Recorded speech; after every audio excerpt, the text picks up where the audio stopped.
A very warm welcome, folks, to Capital Sports 3.0. I am your co-host for this evening. Yes, I'm just your co-host today. And I will be joined in just a moment. If they can remember to turn off their microphones, I'll actually turn off Andrew's microphone right now because he's typing away.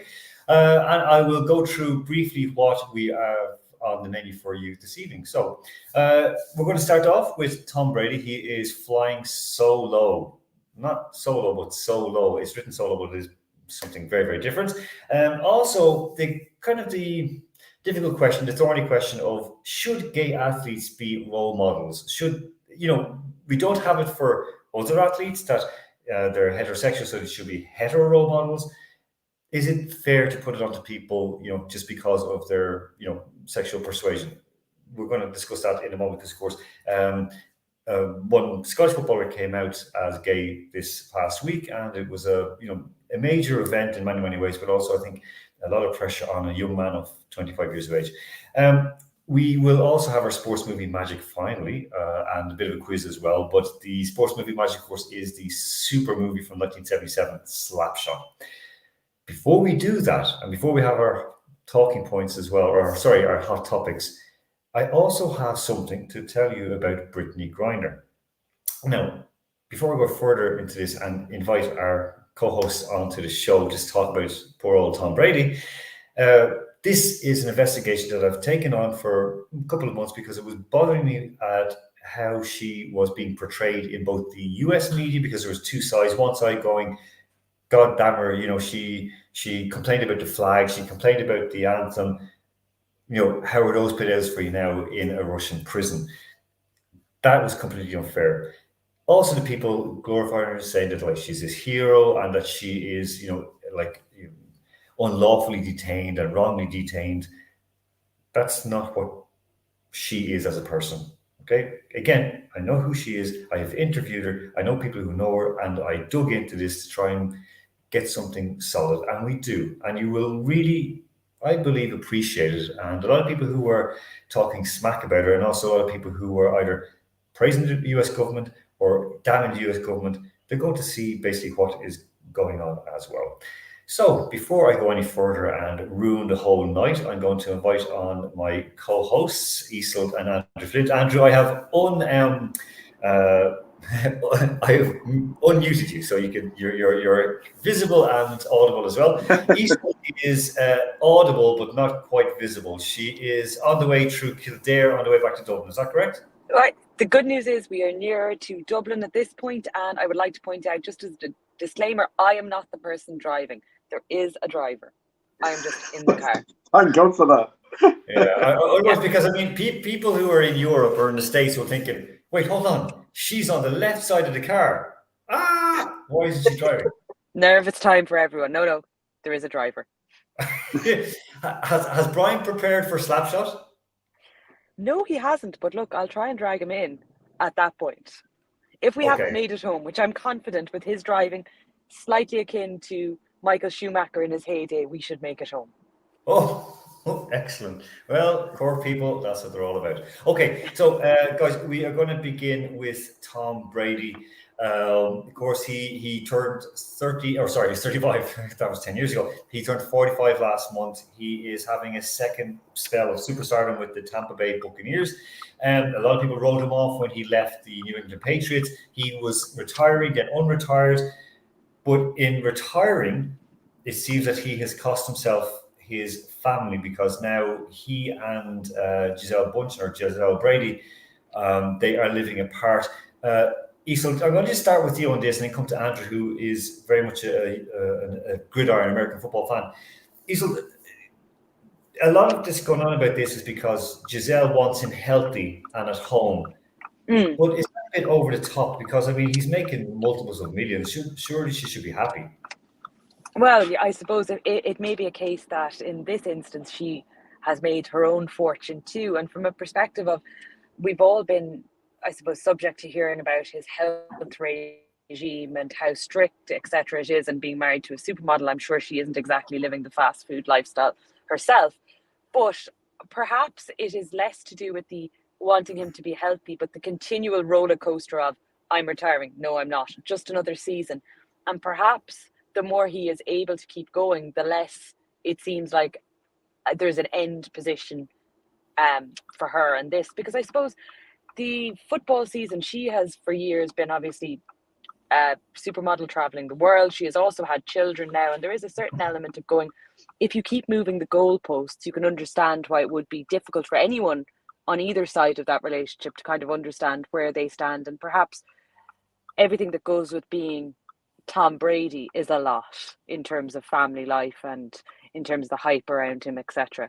But also we have to remember, even though his position isn't one we traditionally associate with being a huge risk for the level of CT we've seen across other players, the more we learn and the more we educate ourselves about the risks inherent with any form of contact sport, or indeed non-contact sports where you can risk injury, but the more those risks become apparent, it's very difficult for a parent or a spouse or partner to not be concerned the longer someone continues to play, I think. And I suppose that has to be a concern for anyone involved in NFL, rugby, boxing, any of those sports. I take your point on that. That she is worried about his long-term health, of course, and that is a very, very good point. There's been a lot of salacious stories going about the place about what's happening, why is it going on. People saying that he's acting out of control at some points, and TMZ, as much as we can trust them. This is the sort of celebrity gossip channel. They said that the situation between them is so bad that they are currently living apart in separate houses after his return to football. Fans were joking, sounded like that. He got 7 rings in football in 23 years. She only gave him 1. Andrew, is football bigger than a relationship? Is sport bigger than, I don't know, like a wife or a husband? Isolt and Brian, don't answer that just yet. Andrew, it's over to you.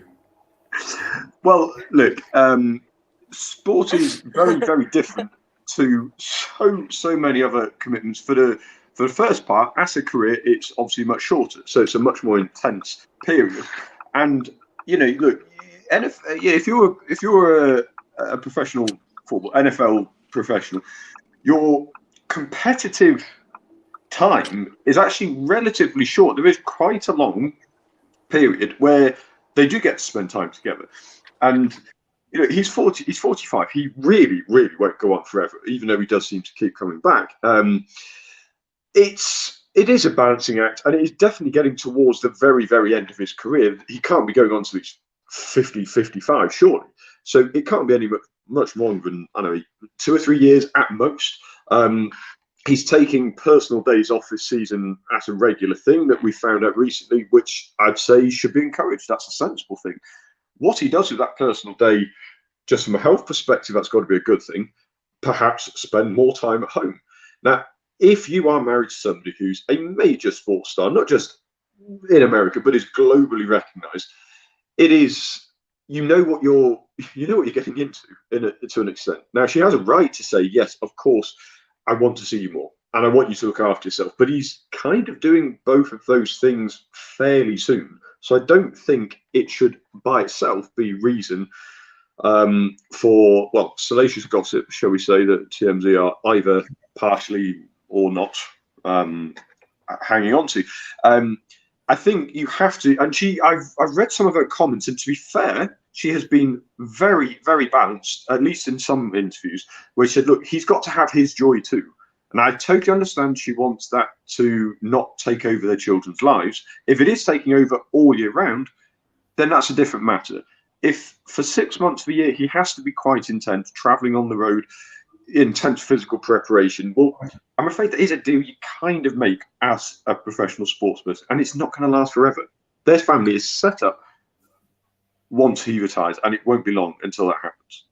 Yeah, no, that is true. I mean, she now, there was an interesting piece in Elle this week, and Isolt, I think Andrew can join in as well, and I'm sure that Brian will end up, hopefully not crash the car laughing, but Elle had a headline. Isolt, you love this one. Elle had a headline, Giselle rides again. Oh, God. Now, that just is so tone deaf on so many reasons. I will very briefly explain what ride means in Irish English or English maybe as well. A ride is a kind of a urban term or a simple term to have sex. It also means that someone is sexy. So you say, "Oh, she is an absolute ride." It means that she's very sexy. And then a girl said, "Like, I'd love to ride him." It means she wants to have sex with him. So this one, see, Giselle rides again, and she's posing. She's posing like, in her underwear in front of a bicycle. I didn't put the full thing in because it was like, oh no. And the whole thing was that she's that she's so famous she doesn't need a last name, but she is mommy to her 9-year-old Vivian, and so on and so forth. So she basically is talking up herself. She has the 12-year-old, I think the 9-year-old as well, and then 15 from a different relation, Tom's different relation. But this is her back on the modelling stage this week, and she's 42. And Elle have said she's just getting started. Isa, do you think that maybe there's a little bit of, I don't know, that this happens a lot in sports when the guy starts to come to an end of his career or has ended his career, he has nothing to do, and the marriages break down very, very quickly? Or is this maybe that he's been caught up to no good, and Giselle is saying, "Good luck to you, and look how great I am now"? I think it's an interesting one because normally you don't see the extent of like a partner in those sort of circumstances not wanting their spouse to make millions and continue on. Normally it's the other way around. It's like work until you physically can't, continue in whether it be sports or acting, or there's always a push to continue to grow their wealth. I suppose from her point of view, she can do that independently. But I think there also is, and Andrew hit the nail on the head, these are things you prepare for. I think we forget to an extent that it doesn't just involve the preparation for the season. It's probably, with someone of Tom Brady's magnitude, it's all year round. And I suppose there probably was behind closed doors at some point a discussion as to what the end line or end goal was. The fact that she at 42 can continue to go on, and like, I don't know about just getting started, because you're 42, there is a finite career there as well to an extent. But I think the difficulty we have here is the salacious gossip comes in when, if you think about it, it's a woman wanting her husband to spend more time with their family. It's quite a straightforward one if it was any other people, but it isn't. And it's people of that magnitude of fame that it's just captivating to the gossiping, liking TMZ crowd kind of thing. Like, could there be a normal reason there? Perhaps. Andrew, again, this is the thing. We've seen a lot of like footballers, I think in American football, and I know in English professional football, that at the top level, 50% of footballers are divorced or separated when they finish their career. Could this just be maybe, I don't know, a 12-year itch or something? Is this just something that like basically they just fell out of love with each other and we're all making something bigger of it than it actually is? Well, look, if it really is the case that they are separating, well, look, we can't imagine the shift in mentality, not just routine, not just health and safety, but the mentality that switches between focusing to the level and intensity of a professional sports person to not. And that is a really, really difficult shift to cope with. I mean, those numbers that you mentioned, it's hardly surprising. What do you do? What can you do afterwards? I mean, how do you shift from such intensity to such normality? And I, for one, certainly think nobody should be judged for struggling with that. I think the real reasons for whatever their personal relationship status is, that's none of our business. The sporting side of it is where we need to discuss it. And I think perhaps part of, especially young sportsmen, part of the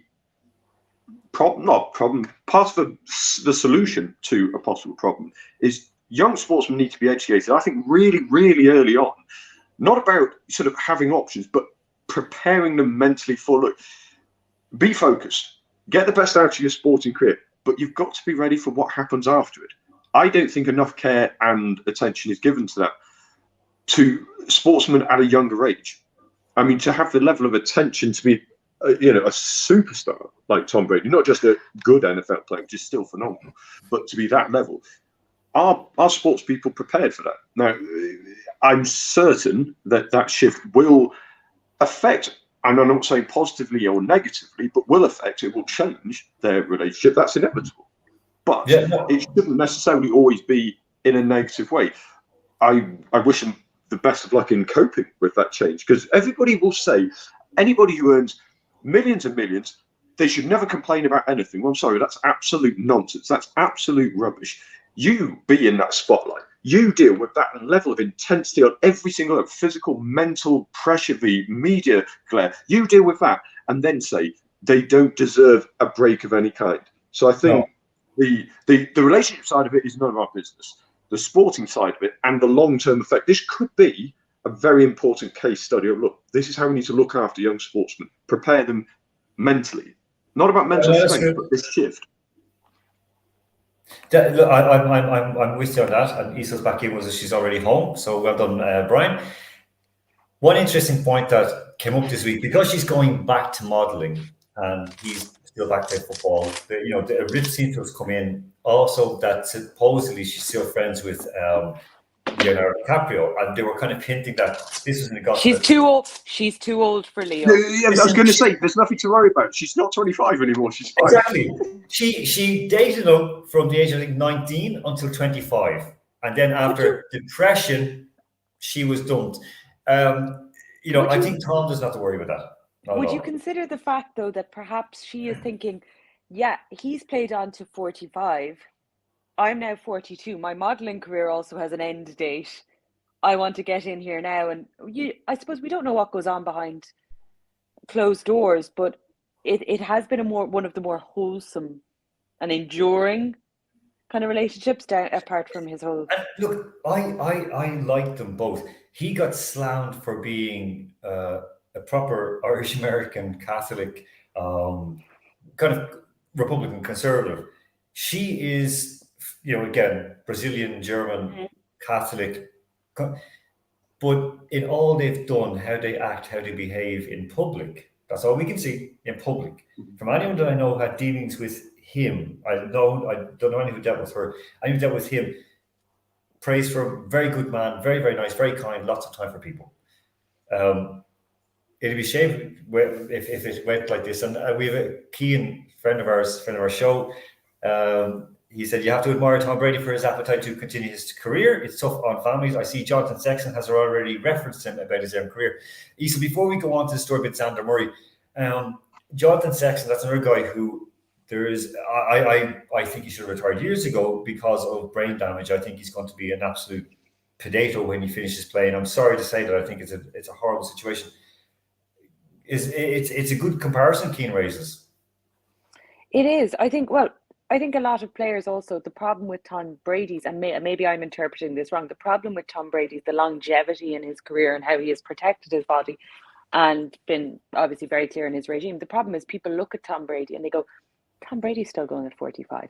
And that becomes a yardstick for people to say, if he's still going, I can keep going. The difference is not every athlete is in as protected a position as he is, and not every athlete has the ability to have not endured some of the injuries that other players have endured in their careers. But again, he can become a yardstick in the wrong way, not to say I want to keep going in a health regime like Tom Brady. It's like he's doing it at 45, and that can be a difficult.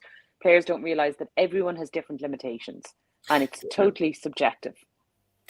Spot on, 100%. We discussed that. You discussed that actually in depth on Friday night in an absolute terrific. Folks, if you have a chance to look at the interview, the head-to-head, the discussion that went on between Isolt and Kristen, fabulous. Because I loved it. Yeah, she discussed it with us last Sunday, and she also brought it again with you, and it was terrific.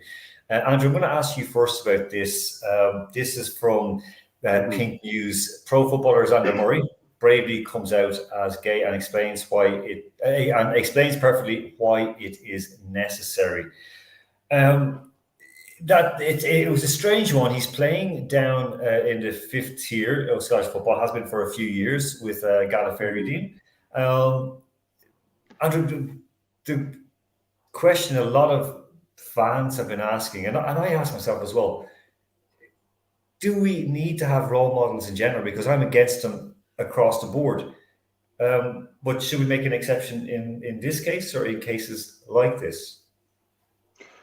I think unquestionably we do, for the very simple reason that we haven't had. Look, for heterosexual fans, you've never had to worry. You've never had to think about what it is like.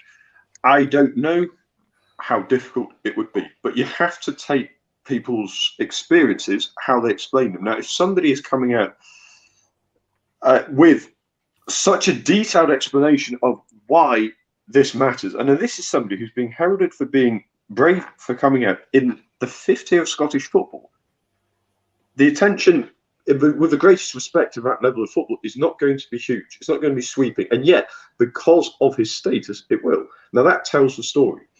How, look, the first, it's so hard to say without it coming out wrong, but the first few role models are going to have a very rough time because of what they are doing. But when you are the first few of a kind to be in that status, unfortunately, is what simply not, it shouldn't happen, but it's what has to happen, because that's what a change is by definition.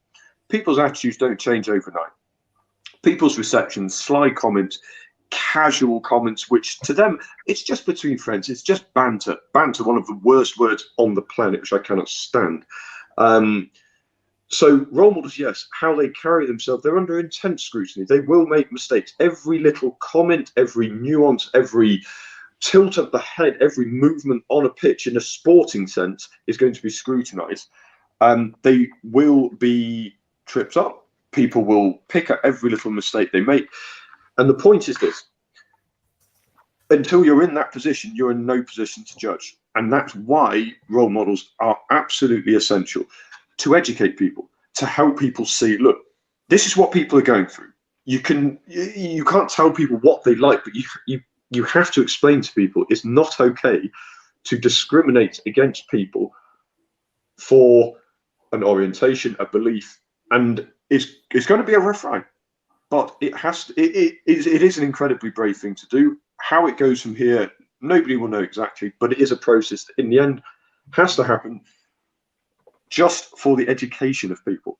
So I think it's absolutely essential, whether you agree or not with the words they use, they're not your words. So you can't tell people they're wrong to say them.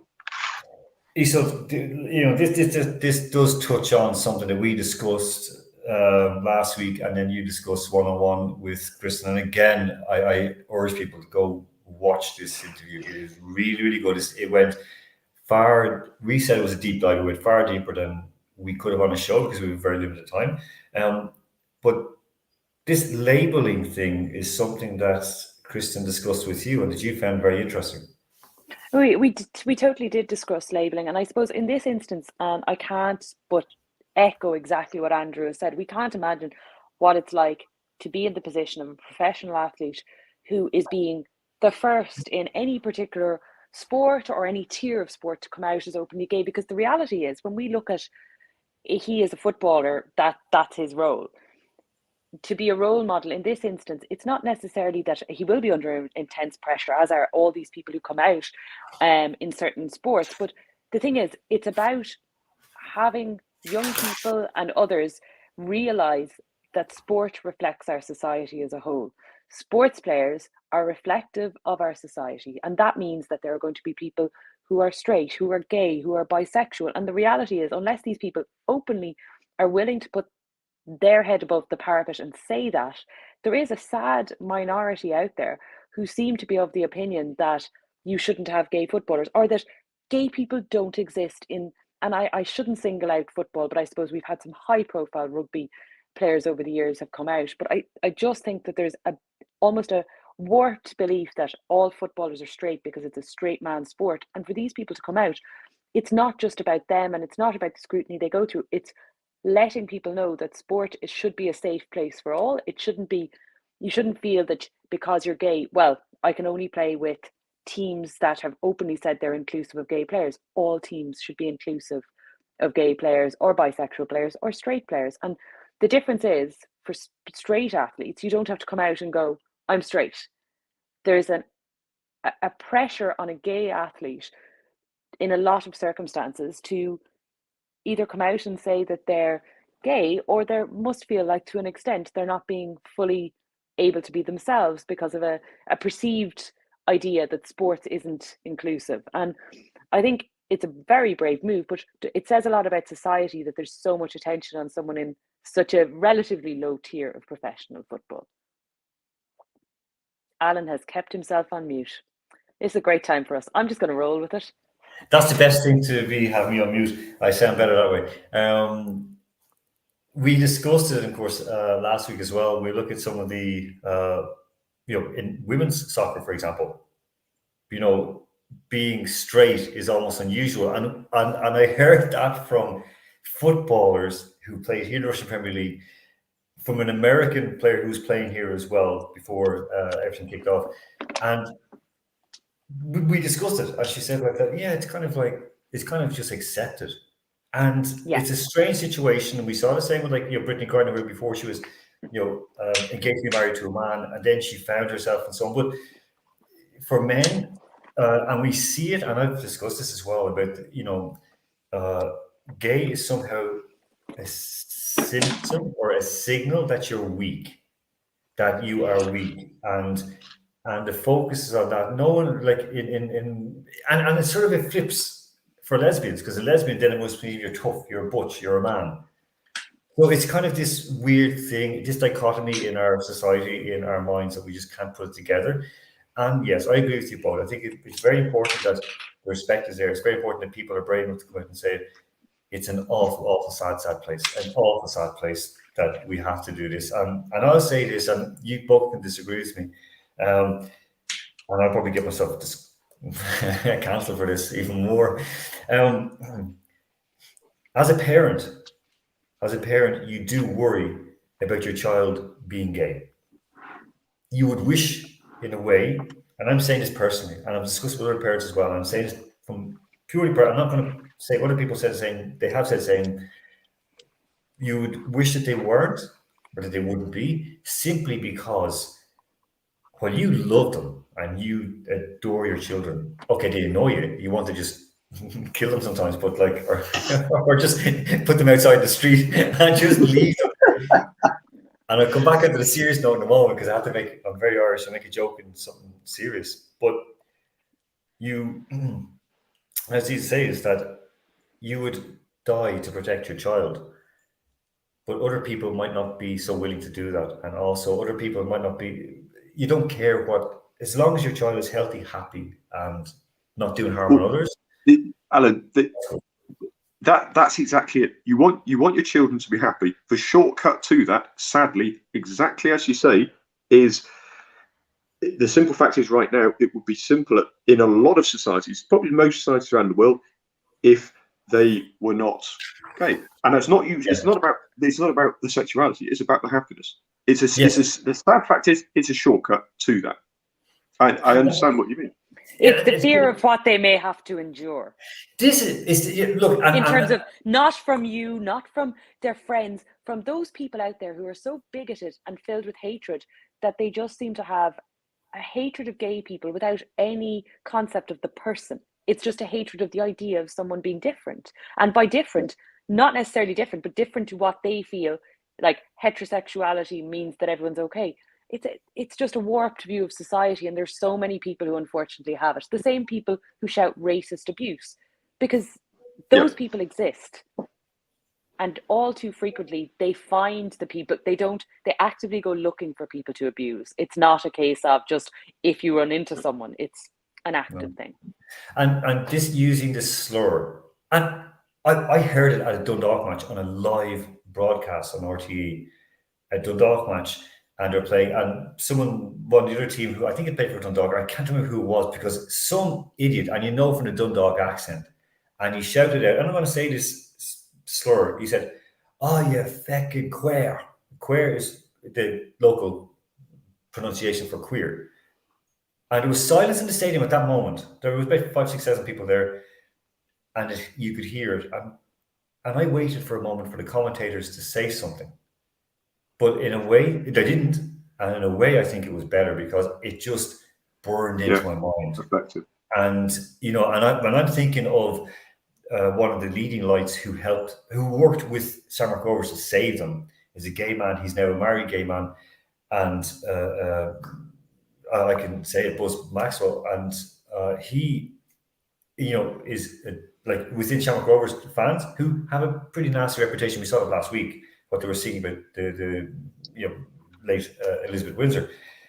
They have that in them to be nasty, but yet for one of their own, you don't touch them.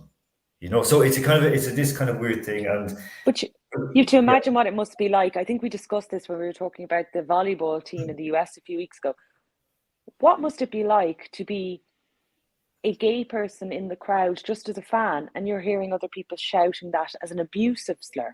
It's like, it's the message it sends home and the issues it causes, not just for the player on the field who's being called something, but for other people in the crowd. Because immediately we're going way off on a different segment. Segue. Immediately you are, marked. There's something wrong with you, and we do know that, and I've heard it from people who are very educated. Gay people, there's something wrong with them. There's something not quite right. And when you brought up racism, and I think it's something again that is just, it's a reason to be an asshole. It's a reason to be a fool, a reason to be an idiot, a reason to discriminate, a reason to break people off. I was commentating today at there's a huge Nigerian diaspora in Russia, and there was a final between a team from St. Petersburg and a team from Moscow, all Nigerians, and it was organised by them, and it was great. So I was commentating on this and working with it, and I went beyond commentary at different points where I had to actually go and explain things and translate. But anyway, at one point, the team from Moscow were 2-0 down. Early in second half, they were 2-0 down. They scored 2 goals back, and their fans, there was quite a lot of them there, their fans were chanting, Moscow, Moscow. And I'm going, wait, hold on, you're Nigerians. But they said they're from St. Petersburg. They're St. Petersburg Nigerians, and we're Moscow Nigerians. For me, I couldn't help smile. And when I spoke, like, they would come up and they were thanking me weirdly. Thank you so much for giving your time and commentating today. And I'm like, well, I got paid to do this. It's my job. I'm not a nice person. I'm just grabbing the approvals here. Yeah, I was working here, But I understood, because again, there's that thing of where sometimes we discussed it before, the casual racial and so on. There are people who don't understand. There are people who make gay jokes. One of my very good friends in university was gay, and he made gay jokes all the time. And I was so uncomfortable, because I was like thinking, should you be saying that? And he goes, oh, it's okay, I can say it. But in saying that, I do feel bad as a person to say that I worry about my kids not being intelligent, not being attractive, not being successful in their careers, not being heterosexual, not being, agender. It sounds bad, but again, you send your kids out into the world and you can't protect them anymore. And when you come home and they're going, this happened to me, or this has been said to me, my son Tim tells me that, like, the teacher, because his name is Timur Moore, and in Russia, the word Moor, like Moor, is what the cat does. We say purr, but a Russian cat murs. So he's Timur. Russian cats are weird. Yeah, they're very weird. Huskies are weirder, by the way, here. So this teacher said to him, your name is Timur Moore. And so some of the other kids call him Timur Moore. So it's like, ha ha ha, like Timur, like the cat. And they call him Kitty and so on. And a new teacher said to him, and she said, well, did your family change your name just so it could be, your name was more fun? And she said it not in a nasty way, but she said in a way that really you don't say that to kids. And she said it in a way that was kind of a bit naive. And of course, Tim, then we sat down, we were having a bite to eat afterwards, like after school. And he was like starting to rant, like, and I was going to tell her, you shut your mouth, you. And I said, no, Tim, you don't say that to a teacher ever. You don't. That's what was going on in his head. I knew he wouldn't say it, because I'm like, dude, like, I don't want that to go in and explain, There might be Well, other anyway. things we need to worry about instead of orientation at this point. Okay, we're going to go out to a very short break. We're going to come back and play a video to start off the second segment. I have some very, very interesting news that I know people are waiting for right now. I'm going to tell them and I'm going to get the reaction from our guys. So we're going to break right now and I'm coming back after it with some more Capital Sports 3.0.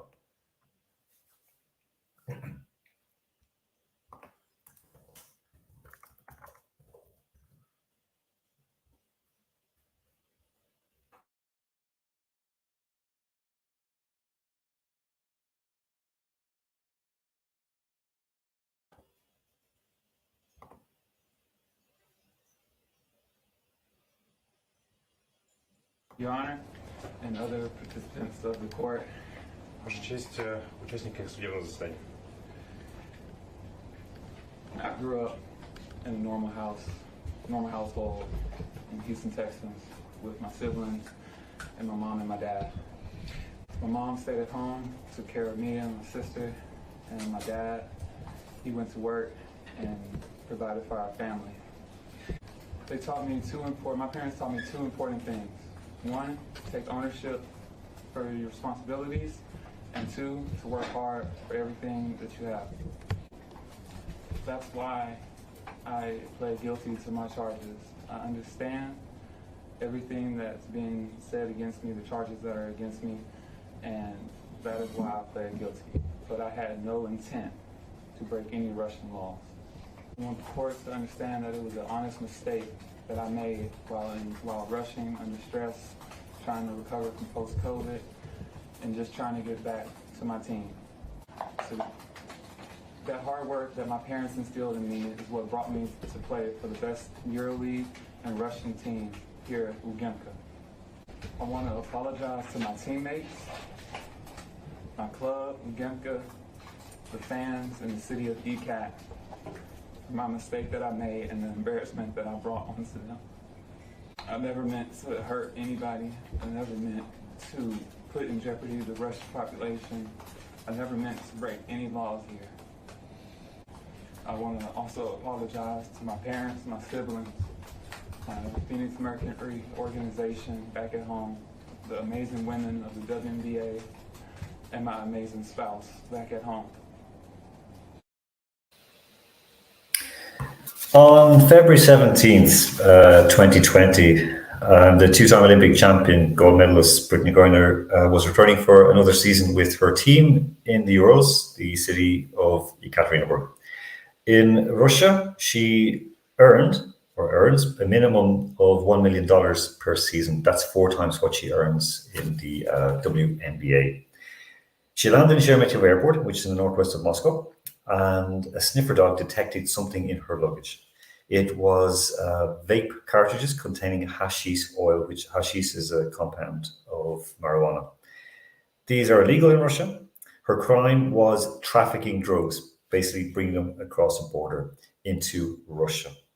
In August, she was sentenced to 9 years of a possible 10 years sentence in prison. This was after already admitting her guilt and apologizing, as we have just seen. However, Brittany should never have been in court.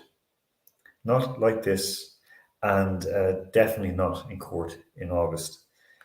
The following information that I'm going to give you guys comes from a couple of months of study, and research, like I mentioned at the top of the show. It comes from her legal team office here in Moscow. It comes also from her club in Ekaterinburg and officials there.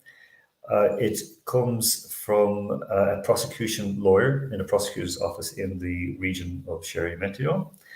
It comes from 2 senior officers from the Russian Ministry of Foreign Affairs. It also comes via the US Embassy here in Moscow and a State Department official in Washington who was cooperating with the embassy here in Moscow. First thing, that there were rumblings. These are mentioned by a number of online kind of bloggers or experts or commentators, and even in some kind of respectable US sports media, that she was going to be getting out early only if she would coach a team. Okay, that rumbling or that rumor began in America. It not began in Russia. It was never on the table.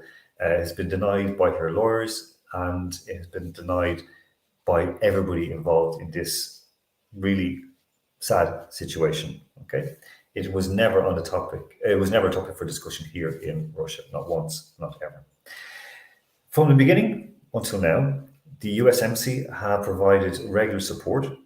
These include weekly visits. These include packages, aid packages, as it does, they told me, as it does to all their citizens in custody or in jail.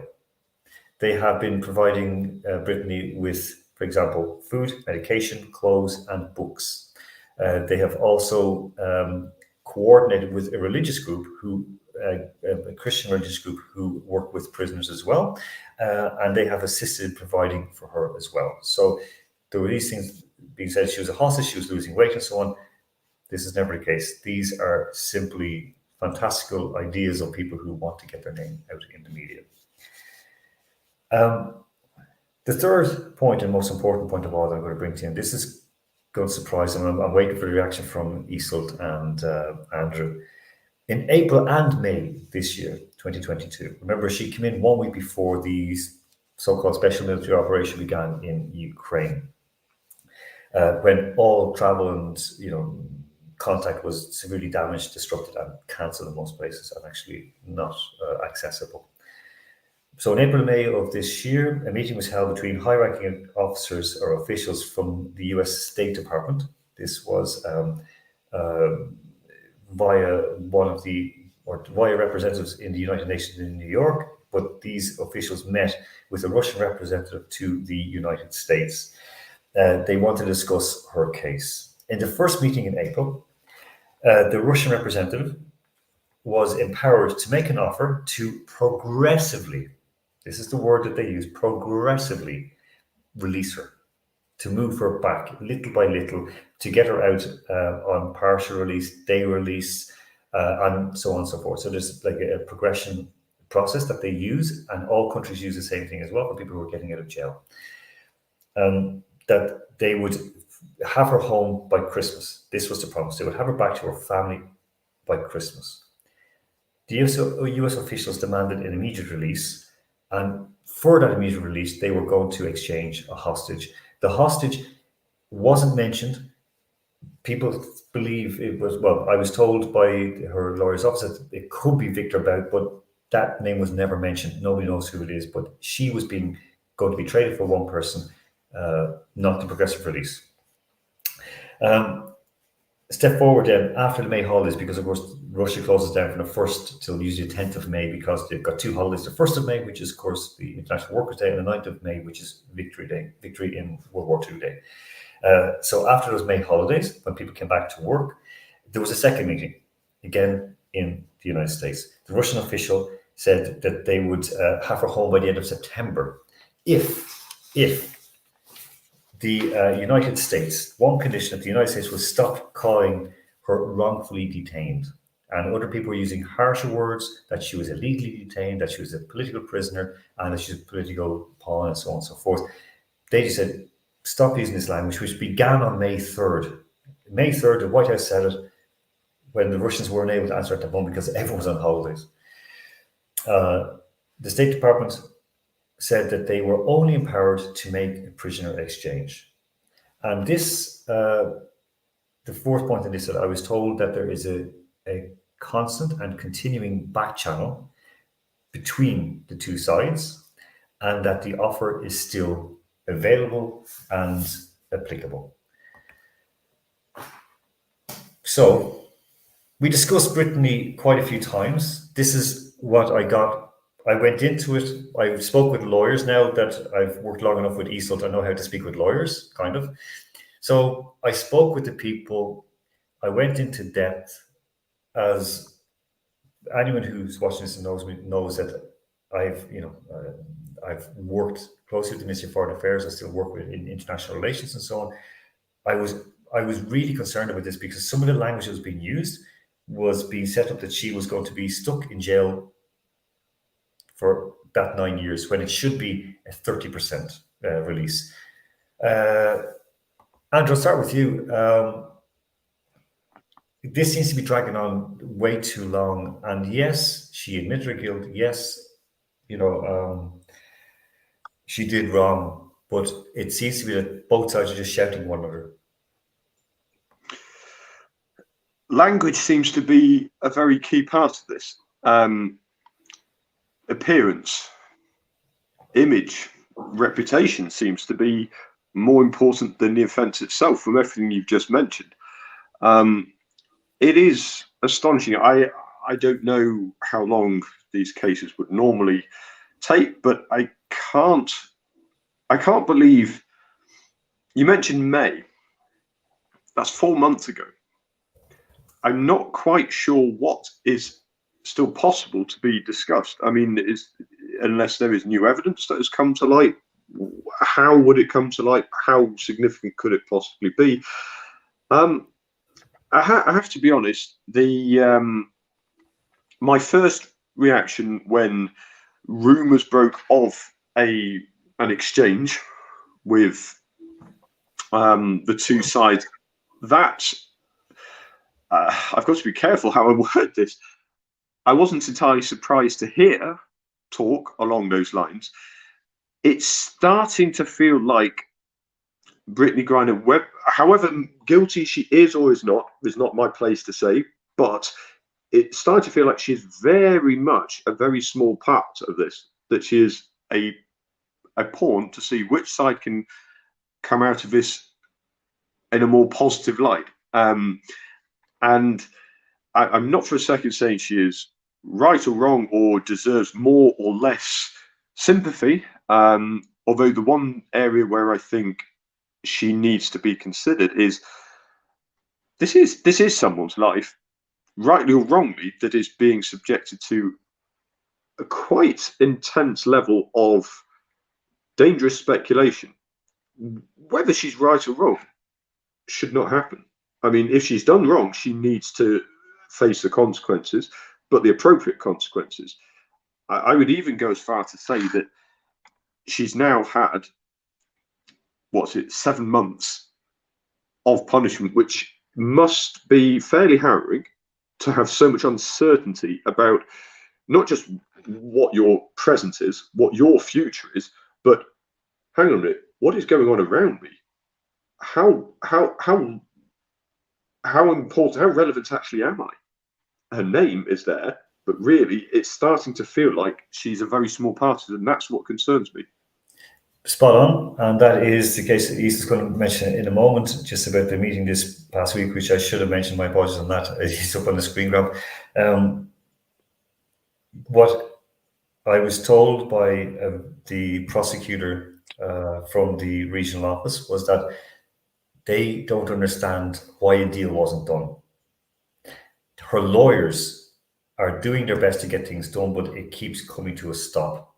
Now, whether that is the Russians determined to use her as a political football, or it's the Americans determined to use her as this, oh, look at our poster child, nobody really knows. But the most important thing is she's losing out. And again, I wish to God I could talk about it. I wish her wife would speak about, which I know she knows, the issues with Brittany that should be brought forward, because it's damning of the Phoenix Mercury, it's damning of her high school people, damning of her university people. And I feel dreadfully sorry for her in one way, because I know that when she came to Russia, she said that she got the best physical medical treatment. She began acupuncture in Russia, in Yekaterinburg. She began acupuncture to take away pain, for example. Isolt, you're going to, I know you're going to bring up the thing that I missed out on. What's your take on it, and where are we with Brittany? Well, there's a few things. I suppose I'd start by saying the unlawfully detained language isn't helpful in any event when someone pleads guilty to a crime and a sentence on foot of their guilty plea. I presume and I expect that the US are not questioning her ability to plead guilty to something, or saying that it was anything other than an admission of guilt, not expecting a sentence, which obviously 9 years is a lengthy sentence that you would not expect for such a crime. But when you hear that that's one aspect that is stalling things, the use of language, when this lady has pleaded guilty, and effectively you then have the likes of President Biden meeting with her wife and Paul Whelan's family this week, which is obviously a big. It was covered in the media over here as well as in the US and obviously Russia, I'm sure to an extent as well.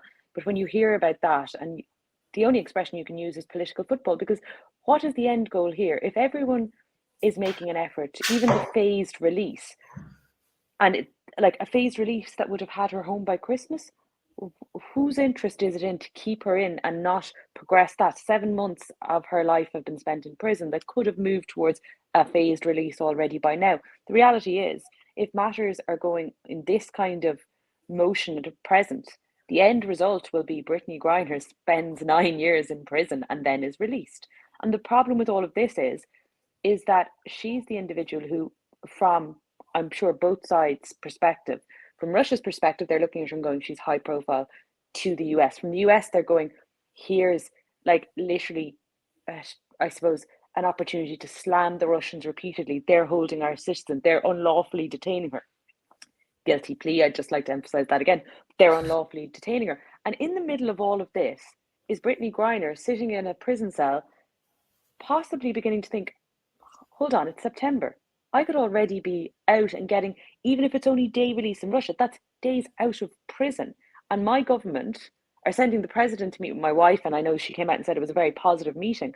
But if there's any option which had her out of a prison cell even a day a week up until now and phasing towards something else, then the issue becomes, is there a concern that, as you said, she's just a pawn in the middle of this and she's been used by both sides? I think it's great to hear that she is receiving all the support she can from her embassy, and I wouldn't doubt that. I think globally most embassies will support their citizens when they're in jail or in prison, and that's brilliant. But at the end of the day, that's the local embassy who are obviously familiar with everything on the ground and know what supports are needed. But apart from Biden meeting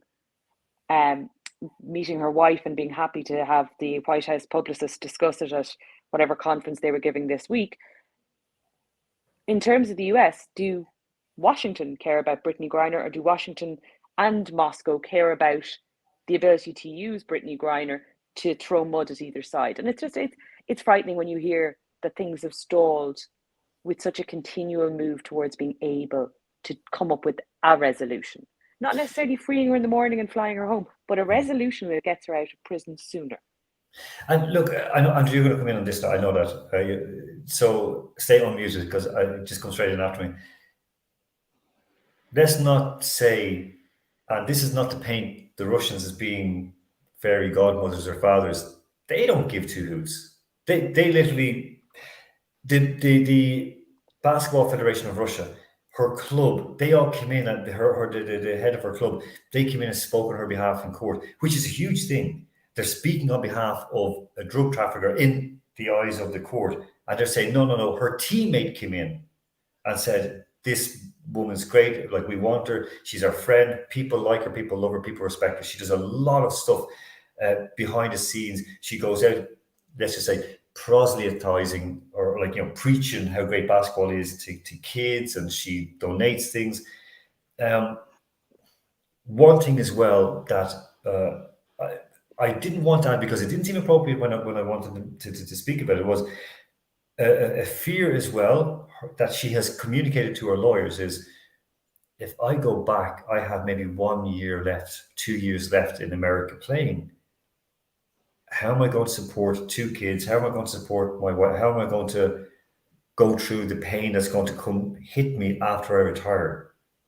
When in America, we know that medical care in America is, if you have money, you're pretty much fine. If you don't, or if you fall outside, you are in huge trouble.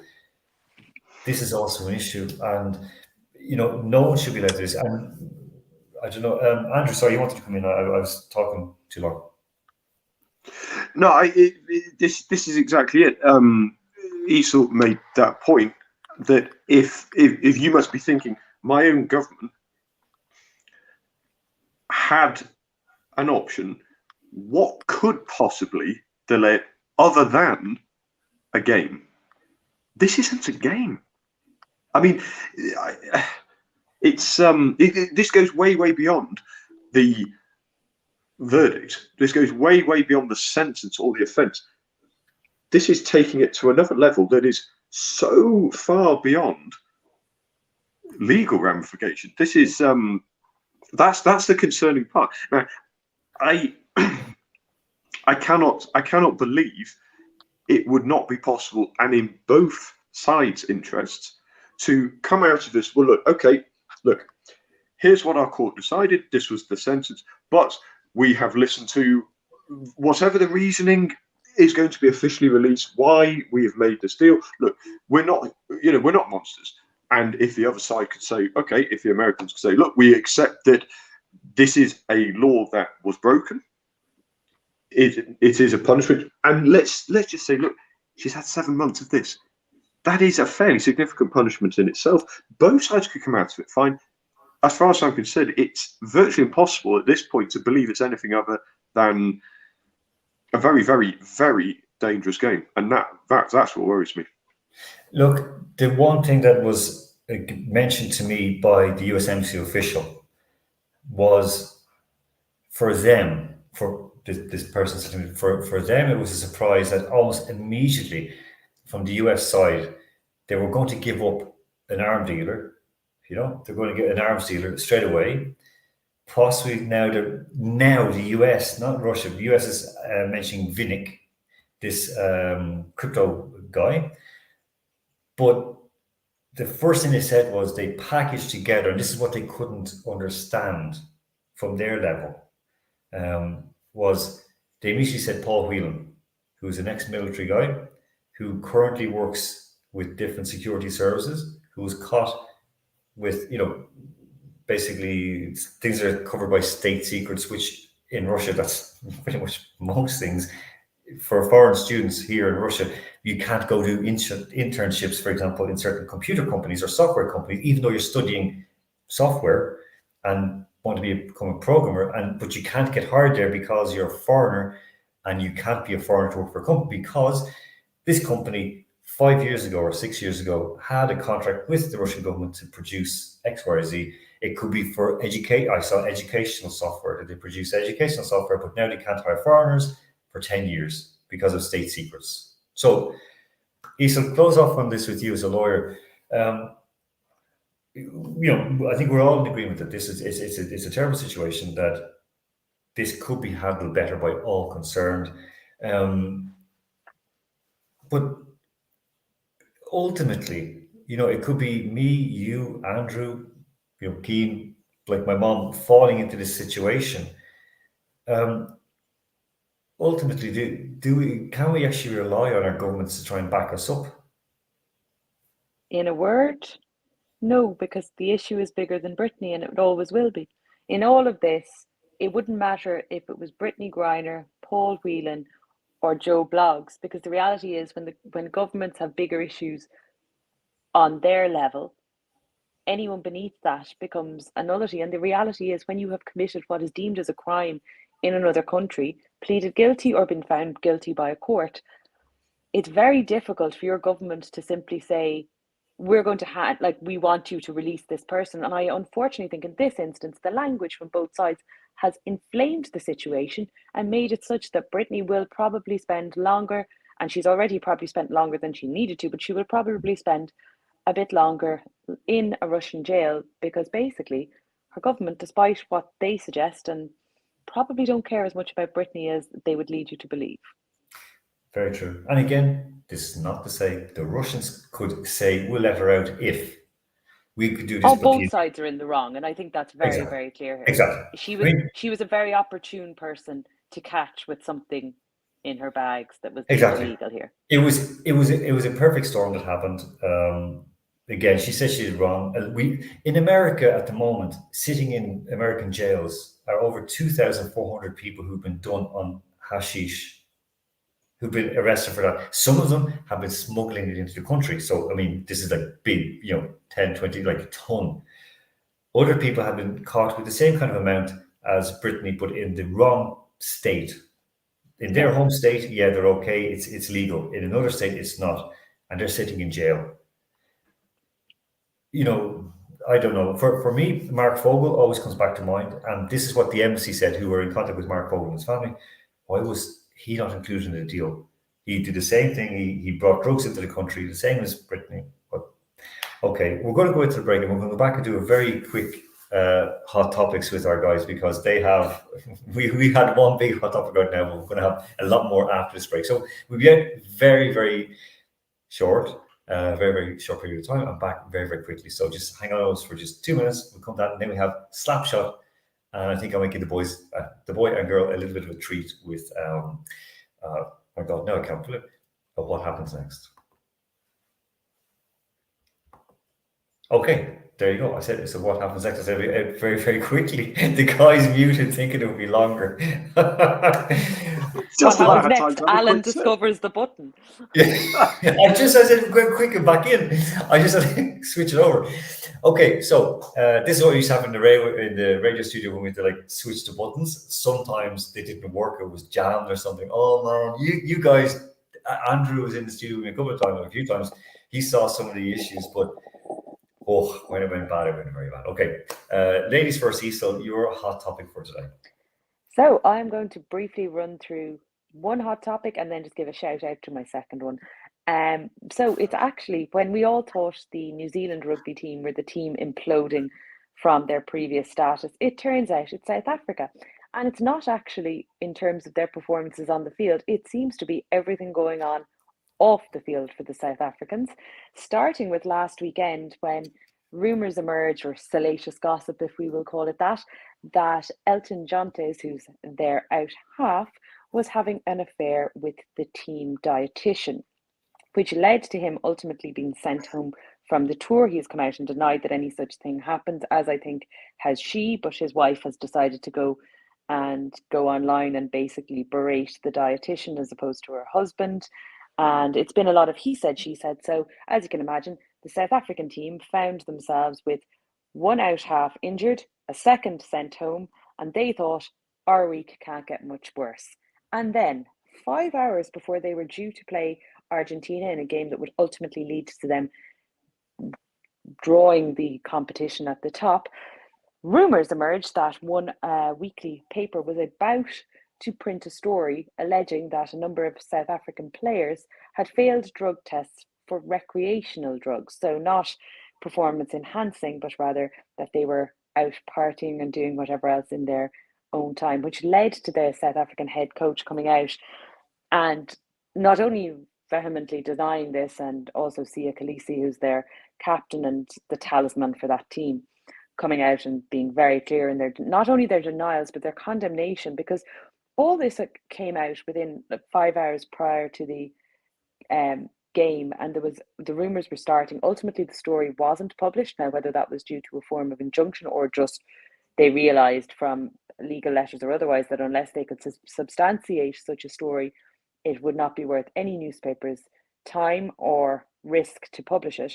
But I think it's been a very bad week for South African rugby, and it's a difficult one, because if we were to hear rumours of PD use, it's one thing. It's when they're saying the players are out using recreational drugs and suggesting it's a number of players, that obviously it would be an extremely difficult situation for a team to deal with prior to a game. They subsequently went on to win in any event, showing perhaps a mental strength that a lot of us do associate with the current South African team.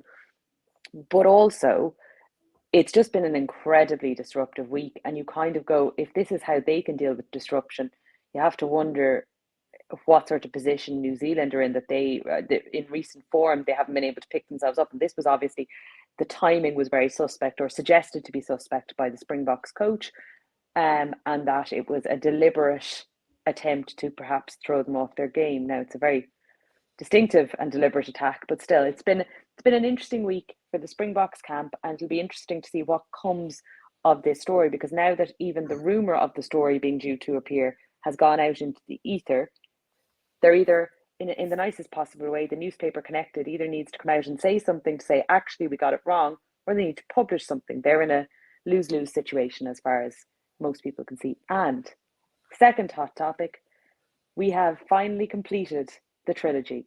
Triple G, Gennady Golovkin, and Saul Canelo Alvarez have finished their triple header of fights, with the third fight taking place last night. Canelo coming out victorious, so that is now 2 wins to Canelo and 1 draw. By my book, it's 1 clear win to Canelo, and that's about it. But we can all question the results. But what I would just like to mention as a hot topic, what was interesting about last night's fight, Canelo was a dominant clear winner, and yet some of the judges, who, let's remember, they probably have remembered the first 2 fights and the critiquing thrown at judges for awarding a draw and a win to Canelo, they decided to only let him win by a round. Now, that didn't happen. It didn't happen. Like, you go in and you go, okay, we know Canelo has to win because of where we are. So then we go, how many rounds can we give? Instead of the last time when they're like, how many rounds can we give to Canelo? They're like, how many rounds can we consider ourselves to give to Triple G? But look, Triple G has said he is going to continue on, and after some really tense, like one of those genuinely tense bad blood build-ups, because obviously Canelo took exception to Triple G calling him a cheat due to his clenbuterol issues. After a very tense build-up, there seemed to be some mutual respect at the end, and I suppose it will be probably the trilogy for our era as opposed to bygone eras. I still think back to the 90s and the great fights between Ben, Collins, Eubank. They were proper trilogies, but like that, apparently, Alan, that was another generation ago. I don't want to upset you. I consider that one generation, and now we're in another era. On that, just talking about the South African team, this, of course, is before they won the World Cup. Of course, no PEDs involved, and of course, no situation where recreational drugs are used as masking agents. Pure, determination, pure inspiration from these boys. Yeah, a lot of man meat there, that's for sure. Andrew, they probably have the same. They probably have the same butcher as Canelo. Lots of dodgy steroid-induced cows. Andrew, your hot topic. Well, mine's a slightly different, slightly less controversial, I guess. But no, it's just a headline that hit today, and it comes across as a really positive, good-feeling story. Arsenal were fantastic today, beating Brentford, and they brought on Ethan Nwaneri, who at 15 years old becomes the youngest ever player to play in the English Premier League. Arsenal tweeted out, "Congratulations, you've made history," and I don't know whether it's a sign of my maturity or whether it's just me being a misery guts of my slightly increasing age. But my first reaction was a negative one. That 15-year-old kid is now marked out for the rest of his career until somebody else breaks the record again, obviously. But he's now going to be the youngster. Right now, what's he going to become? For me, it was worrying because there's so much pressure. We've spoken about this so many times that's put on young sports people. I think it's probably about time that, very simply, a rule is put in about age. Now, it's not about some 16-year-olds have developed far quicker than even your average 16-year-old sportsman and physically are ready. It's not about the physical readiness. In the 1950s, Duncan Edwards was absolutely dominating games as a teenager, as a middling teenager. He absolutely destroyed other teams. But it's not about the age, it's the expectation that is piled upon them. Now, this Nwaneri, I've never seen him play, never heard of him before, but now everybody's going to hear his name. And no matter what he does, he's going to have an enormous battle on his hands to live up to it. We've seen this happen before. Freddie Adu is a name that a lot of football fans obviously will remember. He burst onto the scene in America, youngest ever professional contract at 14 years old. He finished his career in the Swedish third tier, and he was lucky to get a game there. And I'm fairly sure, and Freddie Adu, of course, he signed this multi-million-dollar contract with Nike at the age of 13. These sort of things are just insane. You've got to treat people better. There needs to be, I think, fairly strict legal frameworks to prevent teams from fielding people of a certain age. Not because they're not physically ready, and not even necessarily because they're not mentally ready, but the knock-on effects down the line is going to absolutely kill them. Their hopes of having anything like a normal career. So, okay, yay, well done, you've broken the record. you're marked out for life. Exactly. No matter how good a kid he is, what a good family and support he has around him, he now has a monumental challenge on his hands, and I'm worried. 15 years and 181 days. In Northern Ireland, they don't do things by half. 13 years of age, playing for Glenavon in Northern Ireland. They won 6-0 against Dollingstown on Tuesday. He came off the bench in the 75th minute. He is 13 years and 329 days. Okay, he broke a 42-year-old record held by who? Do we know? I want to say Norman Whiteside, but that's too obvious a name. It is, and it's not him. So this is the boy here on the right in the white with blue. By Nathan. Pardon? Oh no, go on ahead. You started, so I'll let you finish. Go on, no, Issa, go ahead. Go ahead. No, I was going with someone totally different. So you started, Nathan. No. I was going to say someone related to Nathan Collins. No, Eamon Collins. Eamon Collins. So the Irish player. He played when he was, I think he was 16. Was he 16? 14 years old. 14 years old. He played for Blackpool. Now, it's an interesting situation. I agree. I think it's just it's akin to child abuse, to be honest with you. It's akin to child abuse. I don't like it. I don't think it's good, but it's an awful situation. By the way, Cian just messaged in that Justin Fashanu, of course, is a very famous person who came out as gay and was absolutely ostracized by the football community, ended up committing suicide. Very, very good point, Cian. And also that, so this is following up with you, that Elton, as in the South African version, not Elton John, has said that he did not have relations with that woman, just like Bill Clinton. So there you go. He did, yeah. And I think there was one incident reported to do with a guest house they were apparently at, and she said she, at the time that this supposed liaison took place, was actually at home during a dealing with a family bereavement. And if that's the case, then questionable journalism to report that particular incident, even if the rest was true. True. Okay, so we are going to now move on to sports movie magic. Okay, and our movie this week. Isel, is Brian going to join in, or he's hiding? I haven't seen him in a while. We got home and I think he just was like, "I've driven you. That's my job done for the day." I have two dogs here who can probably contribute hugely to this discussion. Right, we'll move on. Slapshot, 1977 movie, as it released in 1977. Terrific movie based on ice hockey, based on a small team called in the Colonial Hockey League called the Charlestown Chiefs.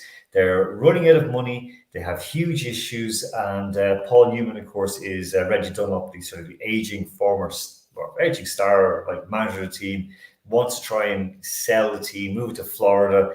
He's trying his best to hang on to the team. It's a whole situation where basically this team comes together. They're really doing badly. They're not drawing crowds. No one's interested in it. And then suddenly, on a trade, because the general manager is he's a bit of a weird guy. He gets a trade in of supposedly 3 brothers from Canada, and they're extremely funny, and they become the Hansons, and they become iconic in this. I'm going to ask Andrew in this moment, but I'm going to just play. They don't want to play him. He doesn't want to play these guys because he's afraid they'll get hurt, because they really do look weird. And you'll see this when when I play this first piece. Okay, just sit back and enjoy Slapshot. Okay, 1977. This is the first of 3 little small pieces, and then we'll discuss with Andrew after his take on it. Okay, guys, show us what you got.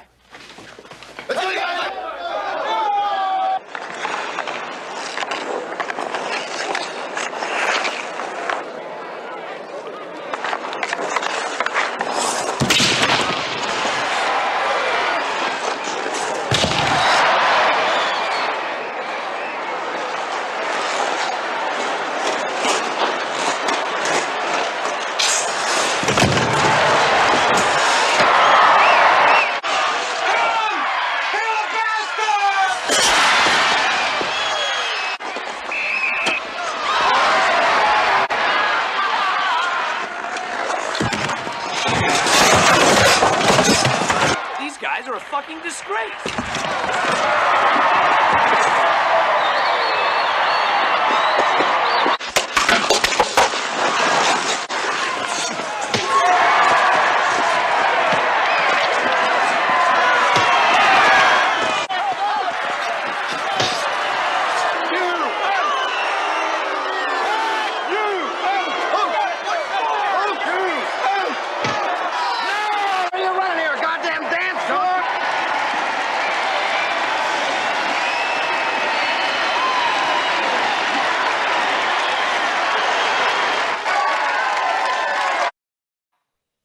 Old-time hockey. These guys, I mean, it's just unbelievably funny, this movie. Andrew, you watched it today. Yeah. What's your take on it? But not even the weirdest three brothers called Hanson with long hair, are they? No, but in all seriousness, it reminded me very much of, there's a Netflix show I watched about a month ago about a real life team of Danbury Trashers, which is basically exactly the same. People like violence in some form or another, and the issues they were dealing with or is it dealing with is it trashing the sport, dragging the sport name through the mud? It was a fairly common theme, but they I actually quite like. It was almost quite heartwarming in a way, because it was about a genuine connection to people. Now, okay, if you're a purist and you say hockey shouldn't be about beating people up, it's like, well, okay, you might have half a point. Boxing is a sport. Now, I'm not saying this is comparable to boxing, but I'm saying physical confrontation is something that, no matter what your opinion is appealing to a lot of people. They found the common denominator that linked them to the public. Paul Newman, I thought, was brilliant. I remember first seeing him in Cat in a Hot Tin Roof. I studied at school, where he was a deep, smouldering early Paul Newman. He was really quite naturally funny. I didn't quite expect him to be like that. But one other small thing I would like to say is the sports scenes I thought were shot quite well. Normally, when you get sport films, one of the key problems is shooting the realistic portrayal of a passage of sport, however funny or not it is really difficult. I thought they did it quite well. Yeah, you know, of course, being a filmer that wasn't meant to be deep hitting, he has a moment of realization at the end. Oh, perhaps we're going about this the wrong way. And the ending, I assumed, was going to be they're going to lose because he's going to have a moral, wash over with good morals. And it ends up being the star player doing a strip. Wait! Don't say it, because we will have that. So this is when, basically, as Andrew said very, very well, violence sells, and the more violence, the better it sells. And also, there comes a point when this is why I'm going to ask you something about this, where fans who pay to go in and watch violence, and they consider themselves part of the show, what happens when they go too far? Now those hands in crease! You goods, you can't skate! We like to see an old-fashioned brand of hockey played here. You're a bunch of animals, you hasn't, eh?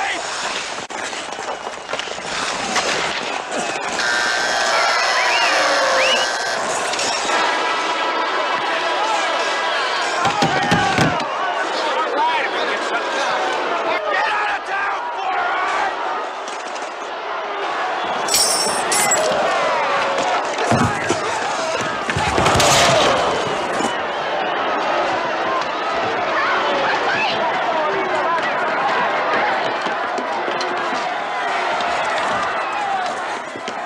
Is this the guy? Yeah, that's him. Oh no, he's over there! No, not him, that's the one! Don't fucking move, Brady! Think we should get into this? Just a thought. No, Jeff, no, it's the other guy. The fans are standing up to them. The security guards are standing up to them. The peanut vendors are standing up to them. And by God, if I could get down there, I'd be standing up to them.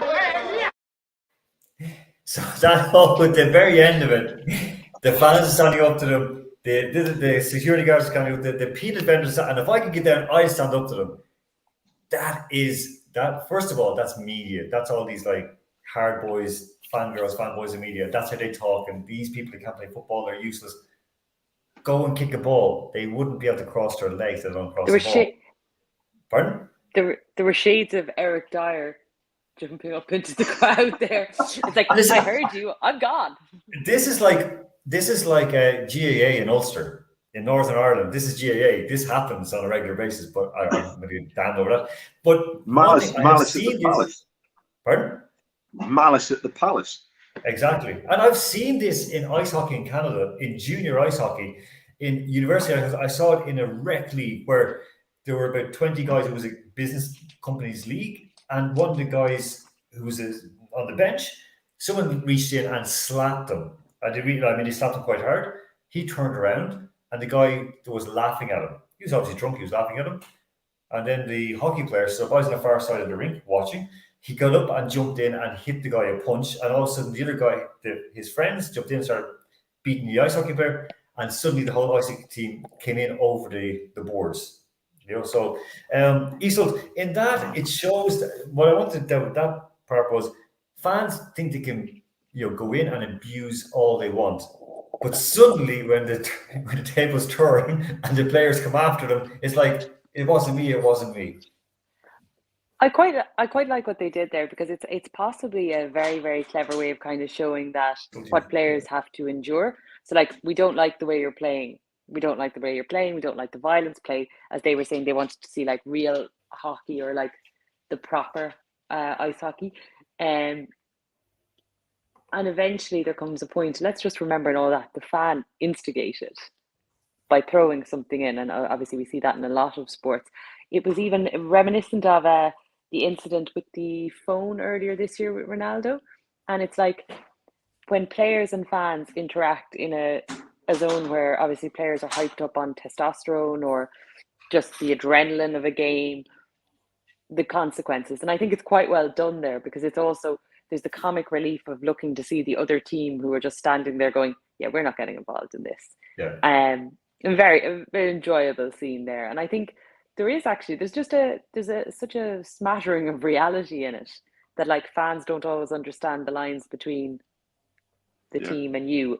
And obviously we don't often get to see, well, at least thankfully we don't get to see too often players deciding to break into crowds and climb over things. Again, Spurs, you get to see it there. But it is that moment, Lisa. I know you have to go in a moment, so we're going to finish up right now. The beautiful moment when he's calling them apes, you can't play hockey, you're useless. And then he says, 4 eyes. And the guy skating off, one Hansen just goes, whatever. When that didn't knock him off his game enough, because he scored a goal, he's playing well, he threw a bunch of keys at him. And it just, in everything in the movie, there's all these little set pieces just are perfect. I'll show one last clip and then we're going to we're going to go out. That Brady is starting to take off articles of his uniform.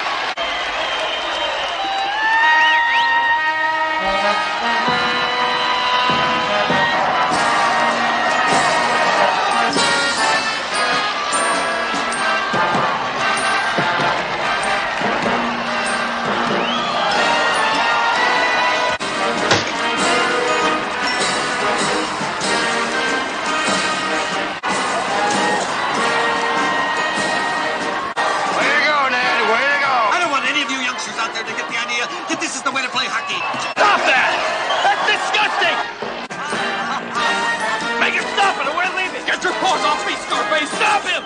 This is a serious game. It's not a freak show. What do you mean a serious game? What are you talking about? This is hockey. Get that pervert off the ice! You get your hands off me or you're going to forfeit this game. Forfeit my ass! Look at that! All right, that's it. That's the game. You lose. Oh! Oh! What the hell are you talking about, lose? All right, come on, dummy. You won the game. Come on, pick up your trophy. Here you go, you bum.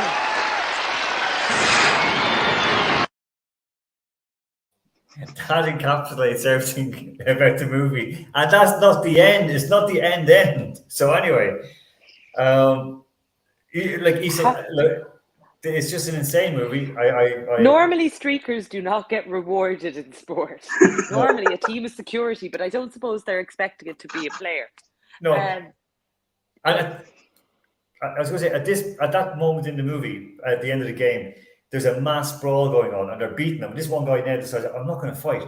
I'm better than this. So he strips off. And then, of course, you hear the commentator going, this is disgusting. This is horrible. Kids should not be looking at this. But they're just watching guys punch the face. With blood and bones pouring out. Exactly. How that film didn't win an Oscar is beyond me. It had it all. And Paul Newman. Okay, because we're going to go out right now. Isel, you haven't seen the movie. What would you give it? Would you watch it? I would. I can provisionally tell you what it's getting from me. It's going to get about a 5.5 to a 6. And I'm going to say this because I can just see that it'll grate in parts. And I also have higher films up my list that, that it's not going to touch. Okay. All right. Andrew. Well, I'm an absolute sucker for your late 70s, early 80s sports films. No, I'm not going to go completely crazy. No, that was some generally enjoyable watching. I'd give that a good solid 7.5, 8 out of 10. Because you can't go wrong. The question is, what is the next film? Or are we going sports film or sports documentary? Sports film. Let's stick with sports film. And okay. Will we stick with an American one, or are we going to go European? What have you got in European? As long as we're not going with documentary. I was going to suggest Escape to Victory. Oh, done. Yeah, I'm very happy with that choice. Have you seen it before, Isolde? Yes. Okay. So the same. Okay. Wait, what was your American suggestion? I was going to say something like more kind of emotional, not kind of comedy. I was going to say something like Remember the Titans. Ooh, yeah. No, Escape to Victory has got me peaked because that's the first one you suggested. But Remember the Titans could be on there, possibly. Yeah. Because we want to move on from this. We'll do in a couple of weeks, and then I want to do then documentaries then because you all know what I want to watch. Jose. Do you know what documentary we're going to be watching? Tell me. I don't have Amazon now, Esau, so I can't watch it. Does no one know what my favorite sports documentary is? I'll give you a hint. We're talking about practice. Allen Iverson. I've told you this repeatedly. We're just going to watch it because I haven't watched it yet this year, which is unusual for me. Okay. Is that the one? Is that the 30 for 31? No.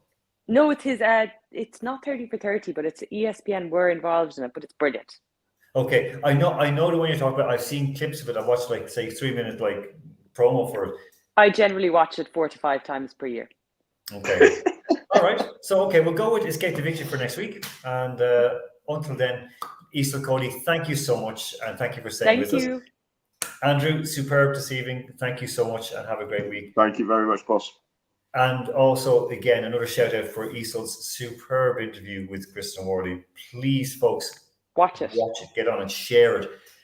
There's an awful lot to learn from this. So on that note, I will say thank you both for being with us. Thank everyone for being with us tonight as well. And until next Sunday at 9 p.m. CET, look after yourselves and take care of yourselves and each other.